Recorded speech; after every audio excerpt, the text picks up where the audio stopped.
বাড়িতে যাওয়ার পূর্ব মুহূর্তে যে কাফেলা যাচ্ছিল, যে মুজাহিদের দল সাহাবারা যাচ্ছিলেন, সেই দলে নিয়ে গিয়ে বিশ্ব নবীর কাছে পৌঁছে দেওয়া হলো।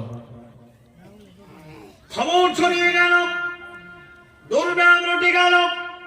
আল্লাহ নবীর বিবি আয়েশা রাদিয়াল্লাহু তাআলা আনহা কোন রকম কোন গোপন সম্পর্কে ফেসে গেছে, আর এইভাবে সে পরবর্তীতে এসেছে। বন্ধুরে আমার, দুনিয়ার মাটিতে মুনাফিক কোন ধরনের হয়? আব্দুল্লাহ ইবনে উবাই এই সবচাইতে এত বড় মুনাফিক ছিল সেই জামানায়। এই আব্দুল্লাহ, এই উবাই, এই বড় মুনাফিক, এই মুনাফিক কোন ভাবে প্রচার করার জন্য বেশ কিছু ব্যক্তিকে এই তত্ত্ব দিয়ে রুটিয়ে দেওয়া হলো। বিশ্বনবী শুনতে পেলেন, আঘাত পেলেন, কষ্ট পেলেন, আর তারপরে বললেন, আয়েশা বাবার বাড়ি চলে যাও, মাকে বাবার বাড়ি রেখে এলাম। বন্ধুরে আমার, আল্লাহর নবী এই কথাগুলো যা বলছিলেন, আর তিনি যে কথা বলতে বললেন, কোন কথা বললেন না। আম্মা আয়েশা, বন্ধুরে, হযরতে আবু বকর এবং তিনার বিবি এই কথাগুলো শুনলেন। তিনারা যা বললেন, আম্মা বললেন, আল্লাহর কসম করে বলি, আমি আয়েশা মুহাম্মদুর রাসূলুল্লাহ সাল্লাল্লাহু আলাইহি ওয়াসাল্লামের দিনে আমি যদি আজকে কোনো কিছু করি নাই, এই কথা যদি বলি, এই মক্কার লোকেরা কেউ বিশ্বাস করবে না, এমনকি মুহাম্মদ সাল্লাল্লাহু আলাইহি ওয়াসাল্লাম পর্যন্ত অবাক হয়ে যাবেন।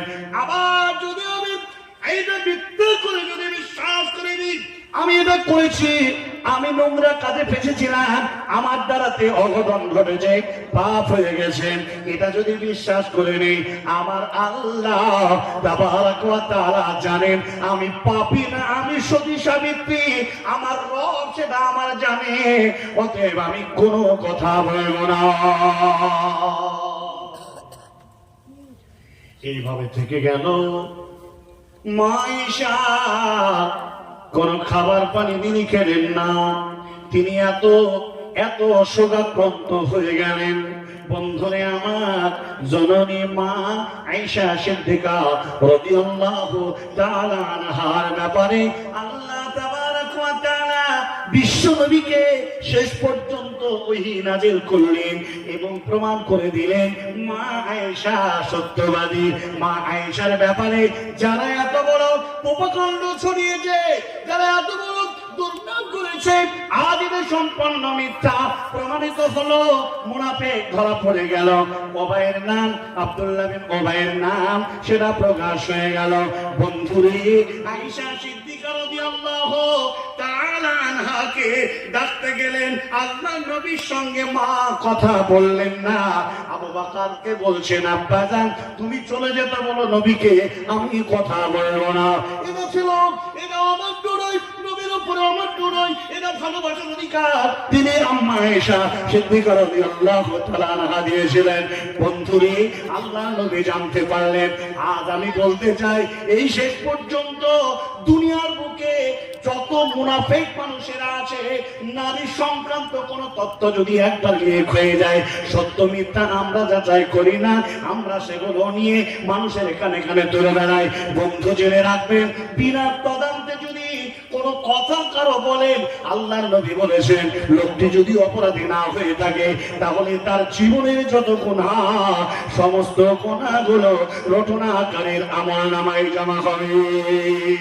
ভাইজান, আজ আমি বলতে চাই, ও আমার মুসলমান, পৃথিবীর মাটিতে এমন নারী আছে যারা সতী সাবিত্রী, এমন নারী আছে, এমন পুরুষ আছে যারা এত পরহেজগার ঈমানদার, কিন্তু জেনে রাখবেন আল্লাহ তাবারক ওয়া তাআলা, রাসূল সাল্লাল্লাহু আলাইহি ওয়াসাল্লাম তিনি বলেছেন, জামানা এমন এক কালে এসে দাঁড়াবে, এমন একটা সময় এসে দাঁড়াবে, যে সময় আমি নবী মুহাম্মদ থাকতে পারবো না, সেই সময় দুই শ্রেণীর মানুষের আবির্ভাব করবে।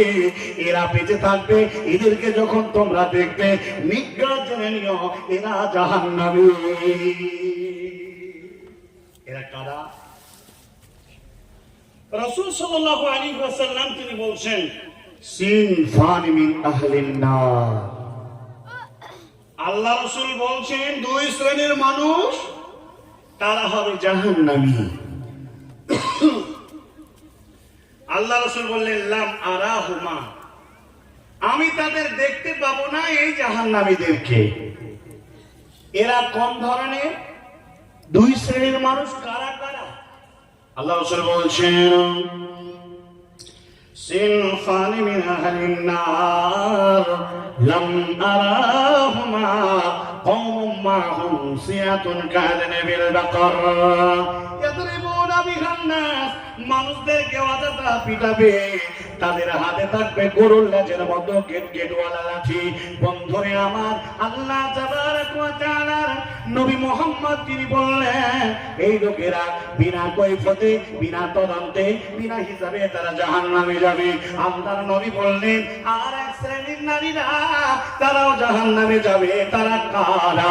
বিশ্ব নবী বললেন মাসিয়াতুল আরে কি বলছেন? আল্লাহ রাব্বুল আলামিন বলছেন, নবী বলছেন এই নারীরা হলো নিসাউন, মহিলা, ওয়ানিসাউন কাসিয়াতুন আরিয়াতুন মুমিনাতুন মাইনাত ওরুসুহুন্না কাসনিমাতিল মুখতিমাইলাত লা ইয়াদখুলনা জান্নাতা ওয়া লা ইয়াজিদুনা রিহা।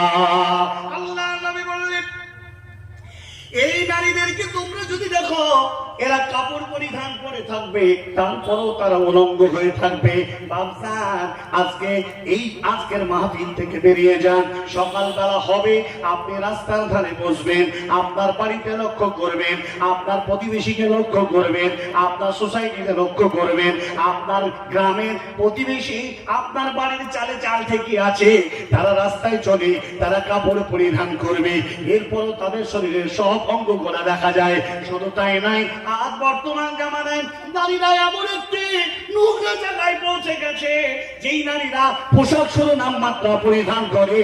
বন্ধুরে, তা দেখলে যেন থর করে ঈমানওয়ালা মানুষেরা কাঁপতে থাকে। আল্লাহর নবী বলছেন এদের মাথার উপরে চুলের ঝুঁটি থাকবে। জেনে রাখবেন যতদিন যে নারীরা বেঁচে আছেন, একটা ফতোয়া জেনে নেন, একটা মশলা জেনে নেন, আপনার মাথার চুলকে কোনোদিন খোপা করে আপনি গচ্ছিত করে বাঁধবেন না।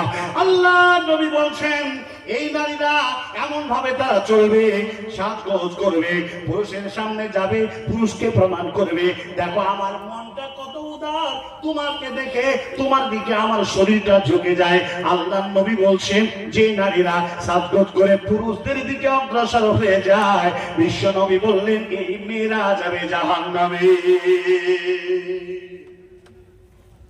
কালিয়াচক রাস্তায় দাঁড়ান, খালদিপুরের হাই রোডে দাঁড়ান, কত নারী টোটোতে, সাইকেলে, মোটর বাইকে, আরে স্বামীর সাথে বাপের সাথে যাচ্ছে, নির্লজ্জের বাচ্চা, নির্লজ্জরা। পোশাক পরিধান করার পরও উলঙ্গ হয়ে থাকে, পেট দেখা যায়, শোভা দেখা যায়। ওকে সব দিক থেকে পুরুষ বিচার করে। আর কিছু বকেটে ছেলেরা রাস্তায় থাকে, সেজে খুঁজে যদি আসে তো তারা রাস্তায় কি জিনিস, কি বাপরে, এমন ভাবে তারা বয়ান দেয়, বন্ধুকে বলছি কি হলো, তুমি কি জিনিস দেখতে পেলেন, এই বেরিয়ে গেল গো। আহা, আল্লাহ রাসূল বলছেন ওই বুক তুট ছিল আরবের বুকে, বুক তুটে চুট ছিল, যখন হাঁটতো ডান দিকে বাম দিকে, ডান দিকে বাম দিকে দোলা দিত। রাসূল সাল্লাল্লাহু আলাইহি ওয়াসাল্লাম বলছেন এই সমস্ত ফাজিরা নারীরা, এই সমস্ত বেহায়া নারীরা এই বুক তুটের পিঠের চুল যেমন ঝোলে দোলা দেয়, চুলটাকে এমন করে খোপা করে উপরে বাঁধবে, ডানে দলবে বামে দলবে, ডানে দলবে বামে দলবে, আর তা হেঁটে যাবে, পুরুষকে পাগল করে দিবে। হ্যাঁ, লিপস্টিক উঠেছে, নখ পালিশ উঠেছে, আর কত রকমের ফ্যাশন, আর কত রকমের চুলের স্টাইল। এক একটা খবিশ নারীকে দেখতে পাওয়া যায়, সব চুল কালো, আবার দেখা যায় ওই ঘুঙুর বাইলেচির মতো সামনে কিছু ওই মানে কি বলে ইট কালা করে দেয়, দেয় না? সুবহানাল্লাহ। আমার মেয়েরা, অধিকাংশ মেয়েরা, আরে ভাই আপনাকে কি বলবো, বর্তমান জামানায় একটা বিষয় থেকে সাবধান থাকুন। মোবাইল যারা ইউজ করেন, ফেসবুক উড়িয়ে দেন, ফেসবুক উড়িয়ে দেন। ফেসবুক এমন একটা পেজ যে পেজে সম্পূর্ণ বিকিনি পরিধান করে তো আগের মানুষেরা থাকতো, পুরা অলঙ্গ দৃশ্য ফেসবুকে আসে। আপনার বাচ্চা খাবার খাই না, মোবাইলটা দেন, ফেসবুক খুলে কি না রে, আপনি অজু খাচ্ছেন বা আপনি কোথাও গেছেন, আপনার বাবা আপনার বাচ্চাটা মোবাইল ঘাটছে, একটা নেকেড একটা মানে নোংরা মহিলার ছবি চলে এলো, বলেন তার আইডিওলজিটা কোথায় যাবে, বলেন তার জ্ঞানটা কোন জায়গায় যাবে? এই মুসলমান, পৃথিবীর মাটিতে আর বর্তমান জামানায় নারীরাই আজকে যেভাবে সমাজকে কলুষিত করেছে, আর নারী কলুষিত করার পিছনে নারীর যা অপরাধ, তার থেকে অপরাধ হলো পুরুষ সম্প্রদায়। তোমার লজ্জা হয় না? তোমার স্ত্রীকে তুমি মোটর বাইকে যাও, তোমার হাত লাগায় তোমার পিঠে, পাতলা জীর্ণ শাড়িটা পরে যায়, তোমার শরীরে তোমার স্ত্রীর শরীরের কোন জায়গা দেখতে পর পুরুষেরা বাকি রাখবে? আহা, রাসূল বলছেন লা ইয়াদখুলুল জান্নাহ, এরা জান্নাতে যাবে না, কাদা হারামাল্লাহু আলাইহিম ওয়াল জান্নাহ, এদের কারণে জান্নাতকে হারাম করে দেওয়া হয়েছে, এরা জাহান্নামে যাবে। ওয়ালা ইয়াজিদনা রিহা, জান্নাত তো যাওয়া দূরের কথা, এই বেটিরা জান্নাতের সুঘ্রাণটুকু এদের তাকদীরে, এদের নসিবে জুটবে না। অধিকাংশ মেয়েরা আজকে বর্তমানে একটি কথা বলি, আপনাকে নারী কেন্দ্র শান্তির কেন্দ্রস্থল, এই শান্তির কেন্দ্রস্থলকে আপনি ধরে রাখছেন। আজকে এই মহিলা, এই নারী, এই সম্প্রদায় আজ আপনার ঘরকে ইমানের নূরে, ইমানের আলোয় তারা আলোকিত করবে, এটাই স্বাভাবিক। কিন্তু দেখা গেল টিভি, সিরিয়াল, মোবাইল, আজকে তারা এই নিয়ে তারা ব্যস্ত আছে। যেটা রাখবেন, আজ এই মহিলা, এই সম্প্রদায় ব্যাপারে রাসূল করিম সাল্লাল্লাহু তাআলা আলাইহি ওয়াসাল্লাম তিনি বলে দিয়েছেন, ভালো করে শুনে নেন আপনারা।